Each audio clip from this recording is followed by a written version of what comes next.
আসসালামু আলাইকুম, কেমন আছেন সবাই? আশা করি আপনারা সবাই ভালো আছেন।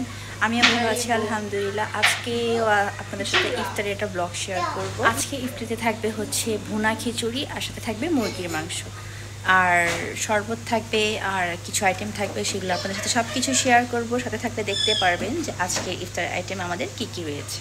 তো এখানে হচ্ছে মুরগির জন্য মশলা কষানো হচ্ছে। আজকে ছোট বোন মুরগির মাংস রান্না করছে, আর আমি রান্না করছি ভুনা খিচুড়ি। তো সব দেখাবো না, জাস্ট ছোট ক্লিপ দেখাবো আপনাদেরকে। এই তো যে ডাল চাল রেডি, এখন খিচুড়ি রান্না করব, আর বোন মুরগির মাংস রান্না করছে। মানে তরমুজ স্লাইস করে কাটা আছে, এভাবেই তরমুজ খাবো, কারণ ছোট ছোট টুকরা করলে খাওয়া হয় না, তাই চিন্তা করেছি বড় বড় করে টুকরা করি যেন ইজিলি খাওয়া হয়ে যায়। এই যে এখানে মুরগি কষানো হচ্ছে, ভালো করে মুরগি কষানো হচ্ছে খিচুড়ি দিয়ে খাবো বলে। ইফতারিতে এক এক আইটেম থাকলে অনেকই ভালো লাগে, মজাও লাগে খেতে। সবসময় ভাজা পোড়া খেলে গ্যাস্ট্রিকের সমস্যা হবে, তাই আপনার চেষ্টা করবেন ঘরে একই ধরনের ইফতার আইটেম রাখতে। আর এখানে খিচুড়ির জন্য মশলাটা কষানো হচ্ছে।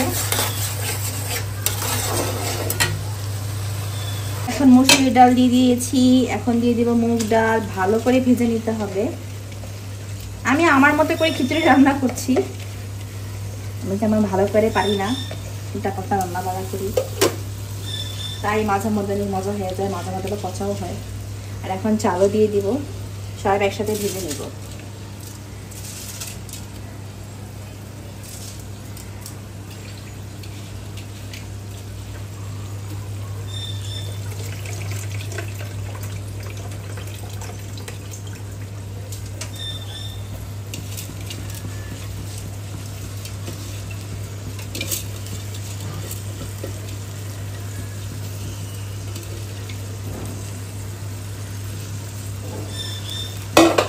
এখন ভালো করে ভাজা ভাজা করে নিব, তারপর পানি অ্যাড করে দেব।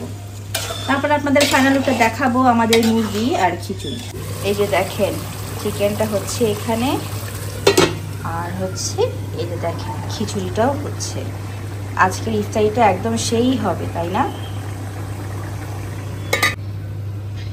এই তো আমাদের খিচুড়ি হয়ে গিয়েছে, দেখেন কালারটা কত সুন্দর এসেছে, একটু নরম নরম হবে। তো এভাবে রেখে দিয়েছি, শুকিয়ে গেলে পানিটাও থাকবে না। এই দেখেন খিচুড়ি কমপ্লিট, দেন আমাদের চিকেনও কমপ্লিট। এই তো আমাদের ইফতার রেডি। দুই ধরনের শরবত রয়েছে, এটা হচ্ছে বাঙ্গির শরবত আর হচ্ছে লাচ্ছি। এখন আমি লাচ্ছিতে একটু লেবু দিয়ে দিব।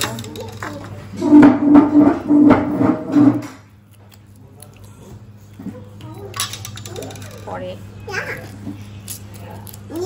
একটু লেবু দিলে ভালো লাগে।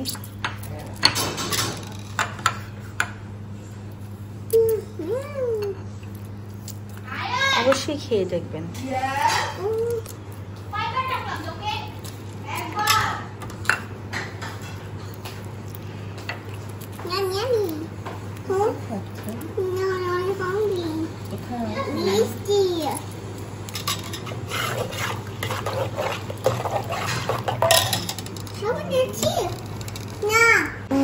এই তো আমাদের ইফতার রেডি, এখন সব কিছু নিয়ে বসলাম, সবার প্লেটে প্লেটে বেড়ে দিয়েছি। আজকে একদমই সিম্পল ছিল আমাদের ইফতার, খিচুড়ি আর মুরগির মাংস, সাথে ছিল আনারস, তরমুজ আর দুই ধরনের শরবত। যদি ভালো লেগে থাকে লাইক কমেন্ট শেয়ার করতে ভুলবেন না। ভালো থাকবেন, সুস্থ থাকবেন, আল্লাহ হাফেজ সবাইকে।